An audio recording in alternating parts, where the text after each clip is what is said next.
நிச்சயமாக மனு, தமிழகம் மற்றும் புதுவை மற்றும் காரைக்கால் பகுதியிலான தினசரியானது வானிலை அறிக்கை கடந்த 24 மணி நேரத்துக்கான வானிலை அறிக்கையானது தமிழகத்தில் ஓரிரு இடங்களில் மழை பெய்ய வாய்ப்புள்ளதாகவும், புதுவை மற்றும் காரைக்கால் பகுதிகளில் வறண்ட வானிலை நிலவு இருப்பதாக சென்னை வானிலை ஆய்வு மையம் எச்சரிக்கை விடுக்கப்பட்டிருக்கிறது. குறிப்பாக அதிகபட்ச வெப்பநிலையானது தமிழக உள் மாவட்டங்களில் சமவெளி பகுதியில் அநேக இடங்களிலும் பொதுவாக இயல்பை விட அதிகமாகவே இந்த வெயிலின் தாக்கமானது இருக்கக்கூடும் என தெரிவிக்கப்பட்டிருக்கிறது. வட தமிழக உள் மாவட்டங்களில் ஓரிரு இடங்களில் இயல்பை விட மிக அதிகமாக இருப்பதாக கடலோர பகுதியில் மற்றும் புதுவை காரைக்கால் பகுதியிலும் அதிகபட்ச வெப்பநிலை பொதுவாக இயல்பை விட வெப்ப அலையானது அதிகமாக இருக்கக்கூடும் என சென்னை வானிலை ஆய்வு மையம் எச்சரிக்கை விடுக்கப்பட்டிருக்கிறது.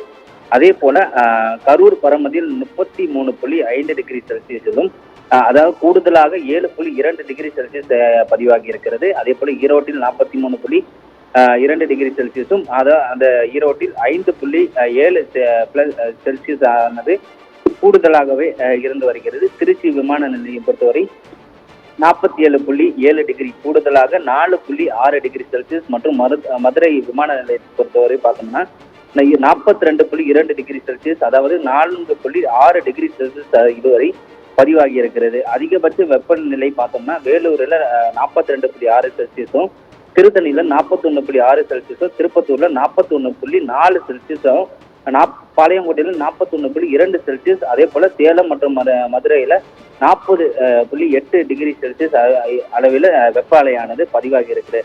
தமிழக உள் மாவட்டங்களை பொறுத்தவரை சமவெளி பகுதியில் 38 டிகிரி முதல் 40 டிகிரி செல்சியஸும், தமிழக கடலோர பகுதியில் புதுவை மற்றும் காரைக்கால் பகுதியில் 35.38 செல்சியஸ் வரையில இந்த வெப்பநிலையானது பதிவாகி இருக்கிறது. அதிகபட்ச வெப்பநிலை சென்னை மீனம்பாக்கத்தில் 39.1 செல்சியஸும், கூடுதலாக 1.5 செல்சியஸ் அதாவது சென்னையில பதிவாகி இருக்கிறது. நுங்கம்பாக்கம் பொறுத்தவரை 5.9 டிகிரி செல்சியஸ், அதாவது 0-5 டிகிரி செல்சியஸ் தற்போது நுங்கம்பாக்கத்தில் பதிவாகி இருக்கிறது. அதே அடுத்த 7 தினங்களுக்கு வானிலை முன்னறிவிப்பு பார்த்தோம்னா தென்னிந்திய பகுதியில் மேல் வளிமண்டல கீழடுக்கும் காற்றின் திசை மாறுபாடு காரணமாக, அதாவது இன்றிலிருந்து நாளைய தினம் பொறுத்தவரை தமிழக ஓரிரு இடங்களில் புதுவை மற்றும் காரைக்கால் பகுதியில் இடி மின்னலுடன் மற்றும் பலத்த காற்றுடன் மணிக்கு 30 கிலோமீட்டர் முதல் 40 கிலோமீட்டர் வரை லேசான முதல் மிதமான மழை பெய்ய வாய்ப்பு இருப்பதாக தெரிவிக்கப்பட்டிருக்காங்க.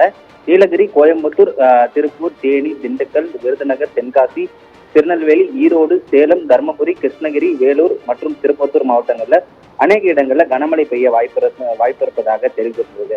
அதே அடுத்த 2 தினங்களுக்கு பொறுத்தவரை, அதாவது 9ஆம் தேதி முதல் 10ஆம் தேதி முதல் 11ஆம் தேதி வரை தமிழகத்தில் ஒரு சில இடங்களில் புதுவை மற்றும் காரைக்கால் பகுதிகளில் இடி மின்னலுடன் மற்றும் பலத்த காற்றுடன் மணிக்கு 40 கிலோமீட்டர் வேகத்தில் வீசக்கூடும் எனும். 12ஆம் தேதி பொறுத்தவரை தமிழகத்தில் ஒரு சில இடங்களில் புதுவை மற்றும் காரைக்கால் பகுதிகளில் மிதமான மழை பெய்ய வாய்ப்பு இருப்பதாக தெரிவிக்கப்பட்டது. அதே போல 13ஆம் தேதி பொறுத்தவரை தமிழகத்தில் ஓரிரு இடங்களிலும் புதுவை மற்றும் காரைக்கால் பகுதியில் லேசான முதல் மிதமான மழை பெய்ய வாய்ப்பு இருப்பதாகவும், அடுத்த 5 தினங்களுக்கு அதிகபட்ச வெப்பநிலை குறிப்பிட்டு அதாவது இன்றைய தினம் முதல் அடுத்த 11ஆம் தேதி வரை 5 தினங்களுக்கு தமிழக உள் மாவட்டத்தில் ஒரு சில இடங்கள் அதிகபட்ச வெப்பநிலை 2 டிகிரி முதல் 3 டிகிரி செல்சியஸ் இயல்பை விட அதிகமாக இருக்கக்கூடும் எனும். அதிகபட்ச வெப்பநிலை உள் மாவட்டங்களில் 41 முதல் 43 செல்சியஸ் பதிவாகி இருக்கிறது. பானு, தகவலுக்கு நன்றி அருண்குமார்.